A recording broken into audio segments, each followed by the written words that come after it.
Buenas noches, bienvenidos a esta sesión de métodos de estudio para el desarrollo del pensamiento y la lengua 2. El día de hoy pues vamos a estar tratando este tema de ensayo argumentativo y vamos a estar revisando además junto con este tema de ensayo argumentativo lo que sería el formato APA. Aquí tenemos el plan de la sesión. En primer lugar, pues vamos a revisar en qué consiste el ensayo. Recordar que van a estar realizando un texto argumentativo, por lo tanto, lo que van a tener como resultado final es un ensayo argumentativo. Vamos a estar revisando en compaginación con el ensayo el proceso de escritura. Recordar que el proceso de escritura lo pueden aplicar a cualquier tipo de texto. Estaría también esta parte de la delimitación de un tema, que sería una parte que además se lleva también en investigación, el formato APA y finalmente vamos a dejar un espacio para que puedan compartir sus dudas.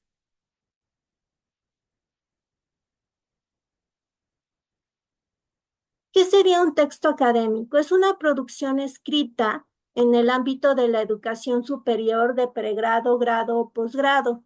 También se entiende por texto académico a todas aquellas publicaciones, libros de texto, por ejemplo, escritos por profesionales destacados de las diversas ramas del saber y por investigadores de las diversas disciplinas. Desde el punto de vista del estilo, un texto académico se caracteriza por ser claro, por ser objetivo y por ser preciso, y desde el punto de vista lexical, cada disciplina desarrolla una terminología o lenguaje especializado. Por ello, cuando nosotros apenas estamos iniciando en alguna licenciatura o en algún tipo de especialidad o incluso de posgrado, nos podemos dar cuenta que nos resulta un tanto trabajoso, ¿verdad? Al principio, nuestros primeros días dentro de la universidad, porque resulta que estamos utilizando un lenguaje especializado, una terminología nueva, y al estar empezando a leer acerca de esas temáticas nuevas, pues resulta un tanto complejo la lectura, ¿sí? De aquí que, pues sí, es bastante difícil, ¿no? En nuestro paso por la universidad y por distintas áreas o disciplinas. La estructura del texto académico sería en primer lugar la presentación donde se expone de qué se va a hablar, el núcleo que desarrolla el tema del que se habla, el cierre que hace referencia a lo que se ha hablado.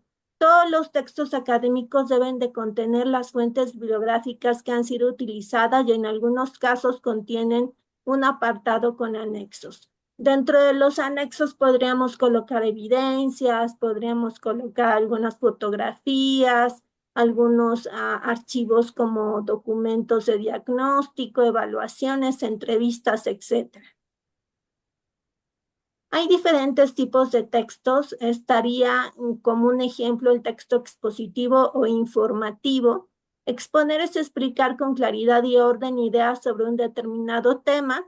La exposición se utiliza para realizar definiciones, para explicar hechos, para desarrollar ideas e informaciones y para dar instrucciones. La función principal de un texto expositivo es la de transmitir información, pero no se limita simplemente a proporcionar datos, sino que además agrega explicaciones y describe con ejemplos y analogías. Aquí tenemos un ejemplo de un texto expositivo. Nos vamos a dar cuenta de que se trata de un texto que es objetivo, que es claro, que es preciso. Por lo regular también utiliza elementos paralingüísticos o elementos del paratexto, como por ejemplo imágenes, fotografías que nos ayudan a explicar mejor sí, las ideas de un tema. Un claro ejemplo de un discurso de tipo expositivo, pues sería el discurso que tiene un docente. Por lo regular, pues está mostrándonos analogías o ejemplos con nuestra vida cotidiana para que entendamos mejor un tema. También utiliza diapositivas o utiliza láminas o incluso el pizarrón, ¿no? Para poder explicar con mayor detalle la temática o los temas que están tratando de enseñarnos. Acá encontramos nuevamente las características, son coherentes con información documentada, Presentan una estructura lógica y objetiva, se organiza en párrafos el texto y en cada uno de ellos aparece una idea principal. Los elementos del paratexto como título, fotos, ilustraciones, índice, bibliografía ofrecen más información para comprender mejor el contenido del texto. Y están los textos argumentativos. Los textos argumentativos se utilizan en diferentes esferas sociales. Por ejemplo, dentro del ámbito académico estaría el ensayo argumentativo, la ponencia, la monografía, el examen. Cuando en un examen te piden que además de dar tu respuesta, debes de argumentar tu respuesta, pues ya no se trata únicamente de dar una opinión cualquiera, sino que debes de estar sustentando o fundamentando tus ideas. Dentro del ámbito periodístico estaría el artículo de opinión, la editorial, la crítica, el debate televisivo, la columna. Dentro del ámbito jurídico estaría la sentencia judicial, la demanda, el recurso, la apelación. Dentro del ámbito publicitario, el aviso, el anuncio, el afiche, el folleto. ¿Qué sería un ensayo? El ensayo es un escrito, de acuerdo a la RAE, en el que un autor desarrolla sus ideas sin necesidad de mostrar el aparato erudito. Es un texto narrativo breve, cuyo objetivo es explicar un tema. Es una reflexión sobre un tema al que se analiza, se interpreta o evalúa. Es menos exhaustivo que una investigación formal y se centra en la defensa de una opinión y tiene la finalidad de persuadir al lector. Dentro del ensayo argumentativo tenemos esta característica de tratar un tema controversial. A lo mejor cuando nombramos esta palabra de controversial pensamos que es algo negativo, pero simplemente se refiere a que hay diferentes opiniones acerca de esa temática.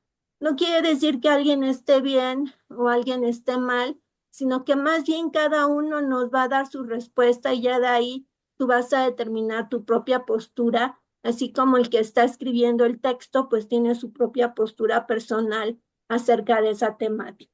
Aquí tenemos algunos ejemplos de preguntas, como estaría el de redes sociales, comunicación o incomunicación social, alimentos orgánicos más sanos o más caros, agua embotellada, necesidad o riesgo para la salud. Y aquí cada quien pues toma su postura. Por ejemplo, en redes sociales pues sabemos que cada vez las redes sociales pues nos ayudan a comunicarnos con personas de diferentes países. Sí, podemos estar comunicándonos pues con países que a lo mejor no nos imaginábamos que nos podríamos estar comunicando en la actualidad. También, pues podemos encontrar que, por otra parte, al estar en redes sociales, pues muchas familias sí se dejan de comunicar. Por ejemplo, si estamos en un restaurante y vemos a una familia en donde pues el hijo está con sus redes sociales, ¿no? Igual, la mamá está con sus propias amistades dentro de las redes sociales o el papá podría estar trabajando, ¿no? Y estar utilizando también a lo mejor algunas redes sociales para su trabajo. Entonces, si nos fijamos, pues a lo mejor no se comunican entre ellos y ahí podemos encontrar precisamente esta incomunicación social. O alimentos orgánicos, ¿sí? ¿Por qué son más caros los alimentos orgánicos? O preguntarnos en primer lugar qué es un alimento orgánico. ¿Sería aquel que nos da más caro dentro de un supermercado o aquel alimento que a lo mejor nos está ofreciendo algún agricultor, algún campesino, sí, que nos está ofreciendo algún producto, ¿no? Entonces, ¿qué sería un alimento orgánico? Agua embotellada en algunos países en donde se puede beber agua del grifo, pues está todavía esta idea de por qué siguen tomando agua embotellada cuando pueden beber agua del grifo, ¿no? Y aquí pues también está la idea de que si estás tomando mucha agua embotellada, pues tendrás que revisar las sales que contienen, porque si estás tomando demasiada agua embotellada y tiene una gran cantidad de sales, pues te puede estar afectando la salud en lugar de ser un beneficio. Entonces, son diferentes preguntas que nosotros podríamos insertar dentro de estos temas controversiales. ¿Qué sería la argumentación? Es una forma de expresión mediante la cual se presentan opiniones, hechos o ideas sobre un tema expuesto con el propósito de convencer o persuadir. Consiste en apoyar y defender una idea planteada con claridad y firmeza. El tipo de relación existente entre las ideas de una argumentación puede ser, por ejemplo, de causa y luego dices la consecuencia o la consecuencia y luego la causa. Puedes colocar una definición y un ejemplo o colocar un problema y sus consecuencias.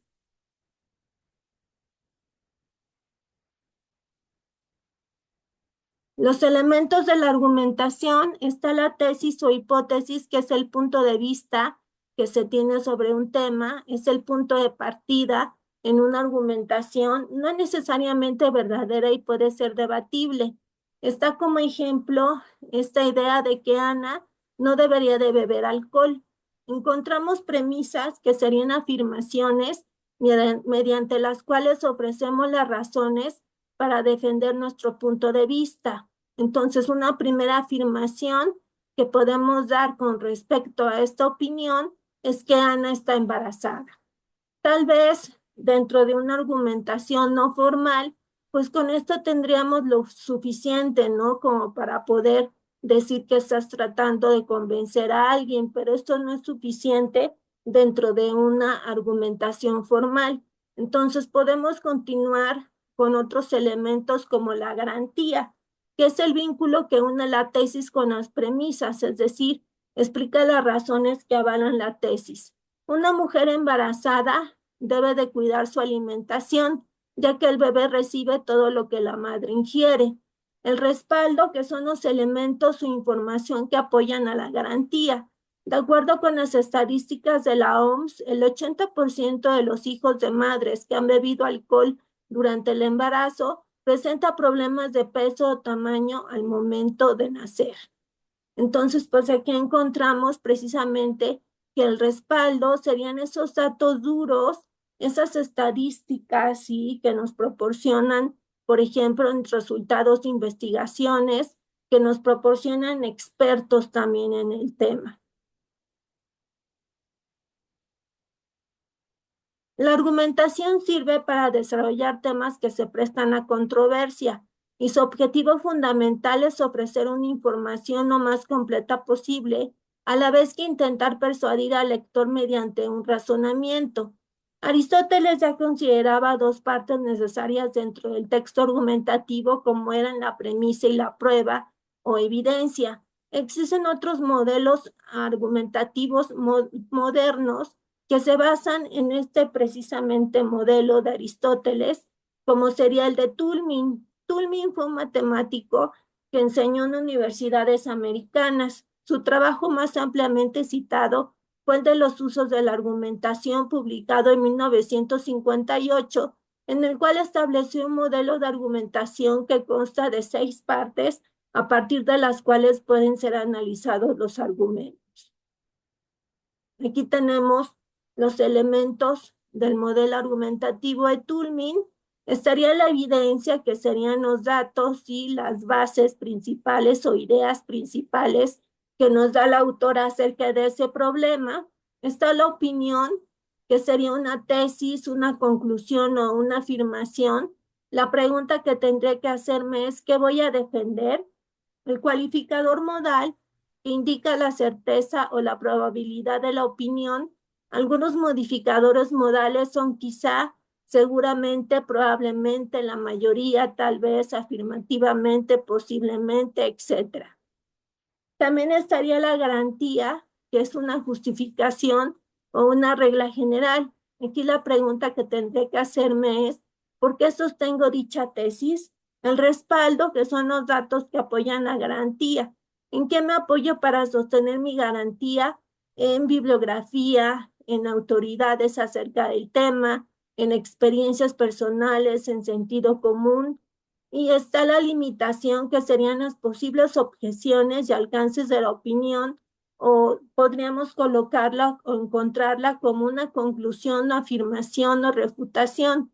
Es decir, aquí podemos contemplar la contraargumentación, es decir, cuando hay una opinión opuesta así a la que estamos opinando, a la que nosotros estamos defendiendo, pues vamos a encontrar una contraargumentación o una refutación.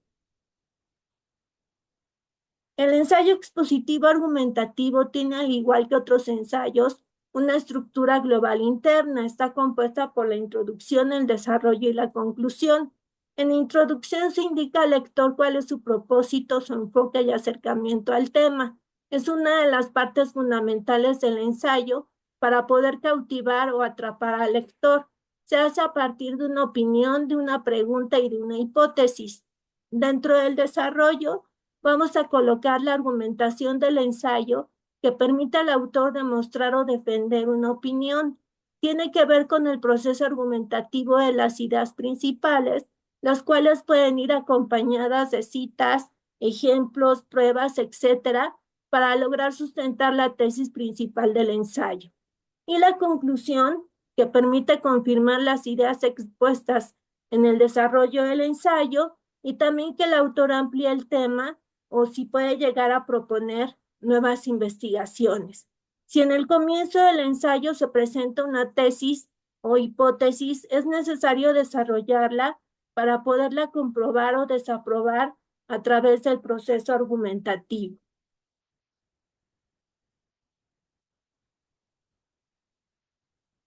Hay una etapa de preescritura. Sabemos que una vez realizada la primera lectura de los materiales acerca del tema que nosotros vamos a tratar o que vamos a redactar dentro de un texto, es más sencillo proceder a la delimitación del tema central.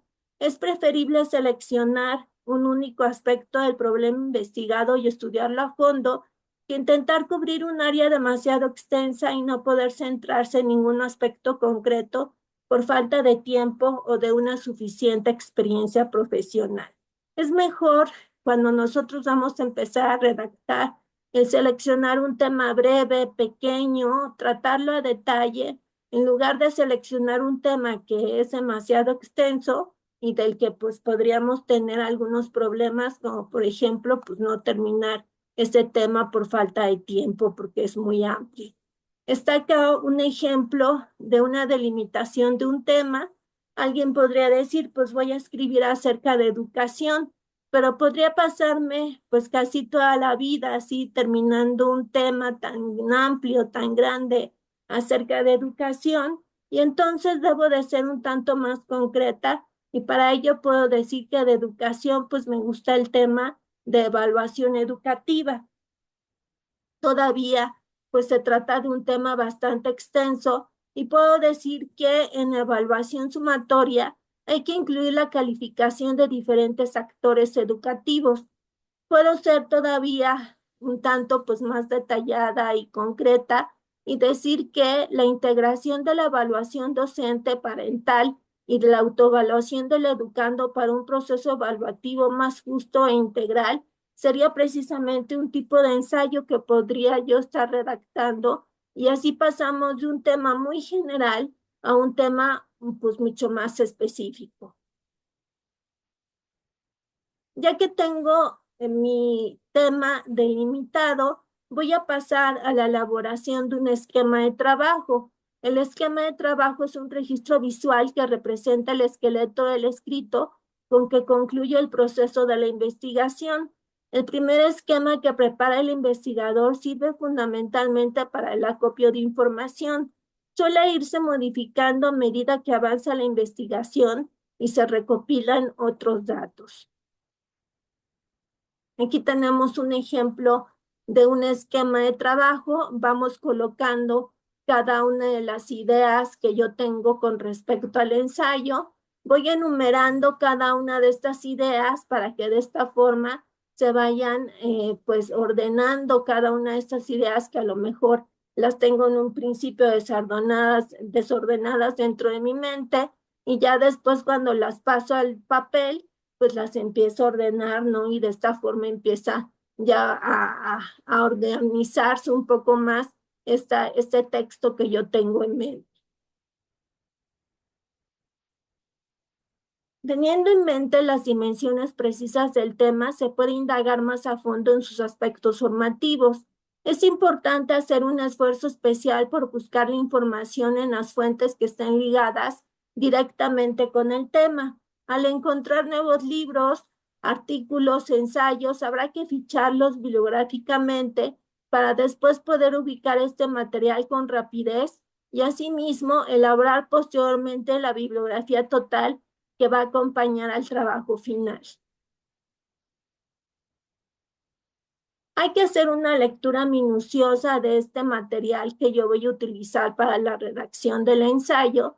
La lectura crítica implica reflexión e interpretación y su resultado es esencial, ya que son las ideas más importantes de esa lectura las que pasan a fichas de contenido o fichas de trabajo. Cuando se trata de un libro de nuestra propiedad, es conveniente ir destacando las ideas principales de las secundarias, aquellas que nos sirven para los fines de la investigación.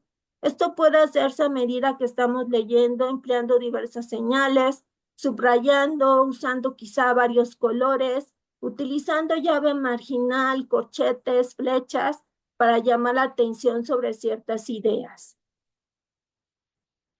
Hay que colocar las referencias y a este ensayo. Las referencias las vamos a colocar hasta el final de nuestro ensayo. Sabemos que APA es un modelo de citación y registro de fuentes para la presentación de trabajos escritos. Cuando mi fuente es un libro, entonces voy a colocar en primer lugar el apellido paterno del autor, seguido de coma y la inicial de su primer nombre. Como en el ejemplo de la diapositiva, el autor se llama Daniel, voy a colocar D punto, que se refiere a la inicial de su primer nombre, Si tuviera un autor cuyo primer nombre es compuesto, por ejemplo, José Luis, voy a colocar las iniciales de este primer nombre compuesto, J.L. que se refiere a las iniciales de este primer nombre compuesto. Después el año de publicación, entre paréntesis, el título del libro, que si se trata de un libro lo voy a colocar en cursiva, y al final el nombre de la editorial. Un dato que ya no se coloca dentro de la 7ª edición de APA sería el lugar de publicación. Si tengo otros datos, como por ejemplo el número de edición, se coloca a partir de la 2ª edición. Si mi libro pertenece a la primera edición, no coloco este dato. Después, el número de volumen se podría colocar después del título del libro, también entre paréntesis. Dos autores los voy a colocar unidos por medio de la conjunción y nuevamente indico el apellido paterno de ambos autores, la inicial de su primer nombre, el año de publicación, el título del texto y al final el nombre de la editorial. 3 autores o más, recordar que en las referencias nos dicen que vamos a colocar hasta 20 autores, por lo tanto vamos a estar separando dentro de las referencias a estos autores por medio de punto y coma hasta llegar al último autor, en donde voy a colocar la conjunción y después nuevamente el año de publicación, el título del texto y el nombre de la editorial. Obra sin fecha, si encuentro algún texto que no tiene fecha, voy a escribir S.F. que se refiere a sin fecha.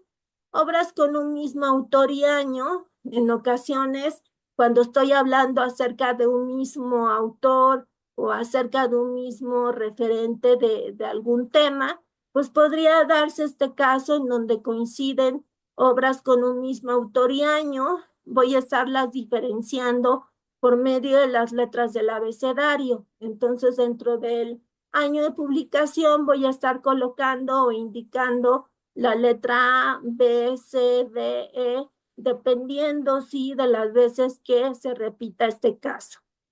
Obviamente, cuando se trata de la referencia, pues nos podemos dar cuenta enseguida de que se trata de diferentes textos pero cuando estoy haciendo la cita, pues sí podríamos incurrir en algún tipo de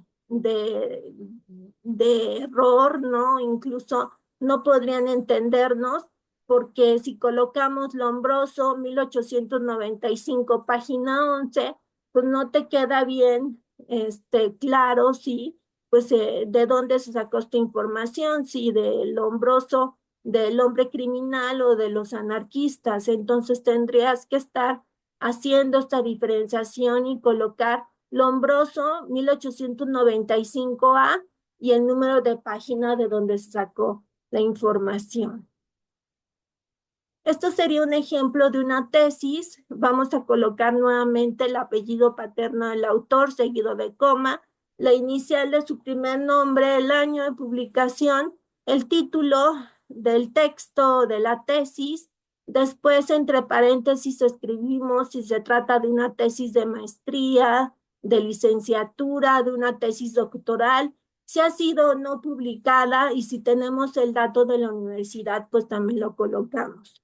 De un video de YouTube, si tuviera los datos de una persona, tendré que colocar nuevamente el apellido paterno, la inicial de su primer nombre. En este caso se trata de un organismo vinculado con la biblioteca de esta institución, entonces por eso se llama biblioinstrucción. Después, lo que sería el año de publicación.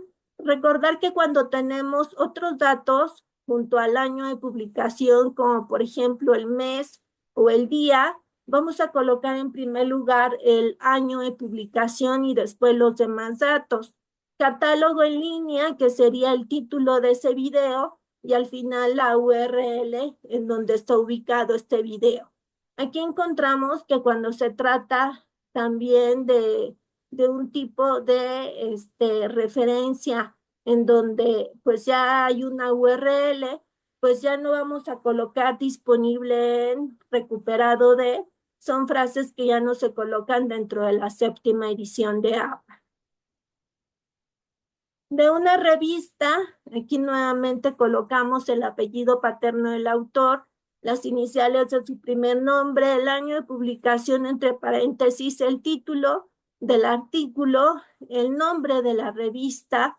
El nombre de la revista se coloca en cursivas o itálicas, al igual que el nombre de revista de un periódico. También encontramos el número de volumen. El número de la edición, si lo tuviéramos, se coloca entre paréntesis, y el número de las páginas en donde está ubicado este artículo. Recordar que P punto se utiliza para página en singular y PP punto se utiliza para páginas en plural. Acá tenemos un ejemplo de un artículo de periódico. Nuevamente colocamos el apellido paterno del autor. No hay que confundirnos, porque en ocasiones encontramos algunos apellidos también que son compuestos. Entonces son dos apellidos, sí, pero se trata precisamente de un apellido compuesto. La inicial de su primer nombre, el año de publicación, el título del artículo, el nombre del periódico, que vamos a indicarlo en cursivas, y los números de páginas. En este caso sería de la sección A la página 16. Un documento en línea, pues vamos a indicar los datos del autor. Después, la fecha de revisión, que puede estar funcionando como una fecha de publicación. El título del texto, el nombre de la revista, el número de la revista entre paréntesis y al final la URL. Recordar que las referencias se van a colocar ordenadas alfabéticamente por medio del apellido paterno del autor. Como vemos en el ejemplo de la diapositiva, si tuvieran autor cuyo primer apellido es Aguilar o cuyo apellido paterno es Aguilar, lo voy a colocar al inicio de esta lista de referencias. Si tuviera a un autor cuyo apellido es Zárate, lo coloco hasta el final de esta lista de referencias. Y si coloqué una serie de referencias, es porque yo utilicé una serie de citas, ¿sí? De citas dentro de los párrafos intermedios, ¿sí? O dentro del desarrollo de mi texto escrito. Para ello, pues hay diferentes tipos de citas en APA. Están las citas textuales cortas, que serían de 4 líneas o menos, serían unas 40 palabras, que pueden ser incorporadas en el texto usando comillas dobles para indicarlas. Y están las citas largas, que se separan del texto por un espacio a cada extremo y se tabulan desde el margen izquierdo, y aquí no hay necesidad de usar comillas. Aquí tenemos un ejemplo de una cita textual corta con cita parentética al final. Encontramos que vamos a colocar entre comillas dobles la frase o idea que voy a estar citando, y al final voy a colocar entre paréntesis, por eso se llama cita parentética, los datos de la fuente. Los datos que lleva una cita parentética sería el apellido paterno del autor, el año de publicación y el número de página o de párrafo.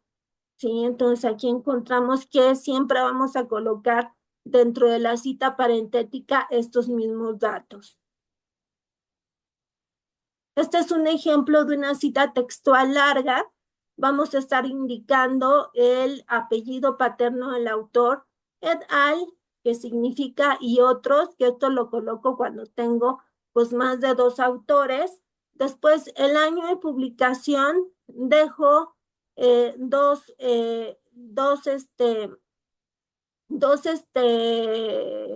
puntos, 2 puntos y aparte, dejo un espacio o sangría, y después empiezo a colocar este fragmento, esta idea, y al final pues voy a señalar el número de página o el número de párrafo de donde yo saqué la información.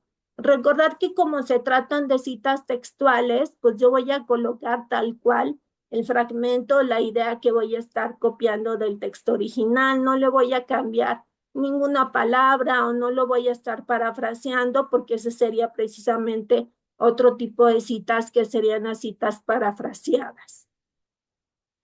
Esta es la cita parafraseada precisamente, que la voy a explicar con mis propias palabras. Este tipo de citas pues se utiliza mucho en los textos de divulgación científica. Nos podemos imaginar a un científico que le interesa que la mayoría de las personas pues entiendan algún proceso, algún procedimiento, y para ello va a estar parafraseando la información, la va a estar explicando a lo mejor con palabras más sencillas para que lo podamos entender. Entonces, pues así vamos a estar colocando una cita parafraseada, explicando con mis propias palabras y las ideas de un autor. Aquí colocamos, a pesar de que sea una cita parafraseada, vamos a colocar los datos, ¿sí?, de los autores y de los cuales yo saqué la información, el año de publicación entre paréntesis, y después pues parafraseo la información. Dentro de la cita parafraseada sería el único tipo de cita que me permite el no colocar al final el número de página o el número de párrafo, porque yo podría estar parafraseando la información de todo un texto, y entonces al hacer esto pues no necesito colocar el número de página. A diferencia de cuando es una cita textual larga o corta, en donde sí me piden que deba de colocar el número de página o el número de párrafo. Y hay una etapa de posescritura en la cual pues voy a verificar errores ortográficos, signos de puntuación, grafías, muletillas, etcétera. Si los márgenes y los títulos de los párrafos están bien marcados, si son claros los esquemas, los gráficos y las columnas, si el texto da lo que el título promete. No sé si les ha pasado que en ocasiones están leyendo alguna noticia en internet y resulta que no tiene nada que ver si el título con el texto que ustedes están leyendo. Entonces hay que colocar siempre un título sí vinculado con el texto que nosotros redactamos. Si está correcta la estructura del ensayo, es decir, si tiene una introducción, un desarrollo y una conclusión, si la propuesta del escrito destaca con claridad, si en cada párrafo se presenta una idea principal, si hay suficientes datos para reforzar la propuesta, si las ideas son claras para el lector, Si es comprensible el hilo del discurso a través de conectores, busquen en Internet, en Google, por ejemplo, busquen tablas de conectores y van a encontrar una gran cantidad de conectores. En ocasiones únicamente nos casamos con algún tipo de conector y resulta un tanto repetitivo nuestro texto. Para evitarlo hay que buscar estas tablas de conectores y a partir de ello podemos ir intercambiando entre diferentes conectores. Si existe una jerarquía de ideas y finalmente si se mantiene la atención del lector. Y pues bueno, aquí pasamos a una etapa de dudas generales. No sé si tengan alguna duda, alguna pregunta con respecto a la información que estamos viendo, si tienen alguna otra duda vinculada con alguna actividad. Maestra, buenas noches. Yo tengo una duda. Adelante. Lo que pasa es que a veces en algunas tareas he citado libros que tengo en el Kindle, en el lector digital, Sí, o alguna vez utilicé la aplicación de Script, sí. pero a la hora de poner el número de página nunca sé qué poner porque cambia según el tamaño de la letra que le ponga. Ah, ok. Ahí podrías estar utilizando el número de párrafo, ¿no? Entonces podrías enumerar cada uno de los párrafos e indicas el número de párrafo de donde se sacó la información. Y se le Bueno, pone igual P punto. se coloca como par, voy a escribirlo dentro del chat, Ajá. por ejemplo, par 4, ¿sí? Entonces se coloca como par y el número de párrafo en donde está ubicado este fragmento o esta idea que está citando. Ah, ok. Ujú. Sí, esto lo podemos utilizar en páginas web, en algunos textos en donde no estás muy segura de cuál es el número de paginación, o también en algunos PDFs encontramos que no está paginado y entonces podremos estar utilizando el número de párrafo. ¿Y sería desde el principio, enumerarlos todos? Sí, así es. Ah, ok. Ujú. Gracias. Bien. Sí, de nada. No sé si tengan alguna otra duda, alguna pregunta. Hola, profesora, buenas noches. Sí, yo también Buenas tengo. noches. Sí, Este, adelante. en la actividad de esta semana menciona que tenemos que realizar unas citas textuales y parafraseadas.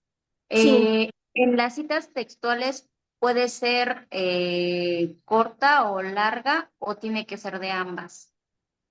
Pueden hacerlas cortas o largas. Ustedes seleccionan de cuáles quieren hacerlas, si quieren hacerlas largas, si quieren hacerlas cortas. Y ya en las citas parafraseadas, pues ya sería con sus propias palabras. Ah, ok. Y es bueno, ya ahorita que explico, pues ya lo entendí. Es que me confundía porque como decía citas textuales y parafraseadas, como que pensé que era lo mismo, pero ya ahorita con la explicación que nos dio, sí ya vi que son diferentes las citas textuales y son otra cosa las parafraseadas. Así es, las parafraseadas es cuando nosotros las explicamos con nuestras propias palabras y las citas textuales es cuando nosotros retomamos la cita tal cual y la colocamos tal y como si copiáramos y pegáramos la información, ¿no? Entonces no vamos a cambiar ninguna información, ninguna palabra, ninguna letra, por eso son textuales. Ok, de acuerdo. Y otra pregunta, ¿dónde podríamos como checar o revisar cómo insertar estas citas textuales en nuestro documento? ¿Algún manual? Ajá, algo así, o algún manual o algún video donde nos podamos guiar, porque Ah, claro, yo vi que en Word, bueno, me voy a referencias. sí. Y de ahí hay un apartado donde dice citas y bibliografía. Entonces le doy en insertar cita y le dejo en estilo APA. Sí, ahí también podrías utilizar el procesador de textos para colocar las citas, pero únicamente que hay que fijarse que esté actualizado, que sea en la séptima edición de APA. Si dice séptima edición de APA, entonces la puedes utilizar sin problema. Ok. Eh, y si no fuera esa la actualización, ¿cómo le podría insertar entonces la cita a mi documento? Pues la colocas por medio de una cita parentética, tal y como vimos acá en los ejemplos. A ver, me voy a regresar.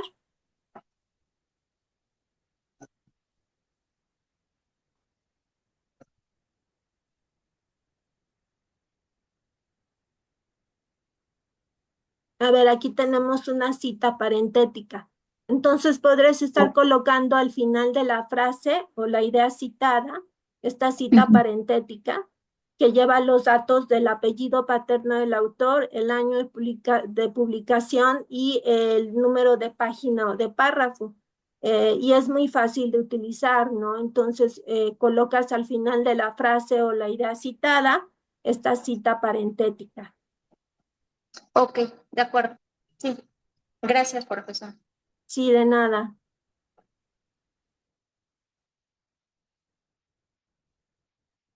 Bien, pues me parece que ya no hay más dudas. Pues muchas gracias por estar dentro de esta sesión. Sé que en ocasiones pues es un tanto difícil, sí, el poder encontrarnos dentro de las mismas. Sin embargo, pues me da mucho gusto, ¿no? Que hayan aprovechado esta primera sesión. Sí, espero que les resulte útil. Yo estoy segura de que así será, ya que, pues como ustedes se dieron cuenta, el principal texto que nosotros vamos a estar elaborando dentro del curso es precisamente un ensayo argumentativo, ¿sí? Por lo tanto, pues este tema del ensayo argumentativo y precisamente del uso de APA, pues va a resultar bastante elemental, ¿no? Bastante funcional y yo creo que les va a servir bastante. Pues bueno, Tengo pues una buenas duda, maestra. noches. Tengo una duda. Adelante. Son dos tareas. La segunda tarea es de la problematización. Sí, sí, Vamos así a, es. ajá, del mismo Tienen tema que hicimos, un formato y ese formato lo van a llenar. con el mismo tema que estamos haciendo. Sí, así es, con el mismo tema.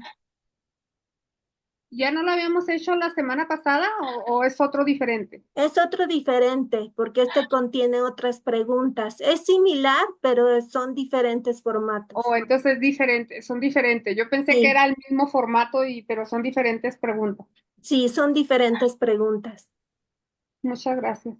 Sí, Sí, de porque estaba nada. viendo, digo, ¿será el mismo tema o qué voy a hacer? No es el mismo tema. Recordar que todo el tiempo vamos a estar con el mismo tema y vamos a estar elaborando el mismo producto que sería el ensayo argumentativo. Sale.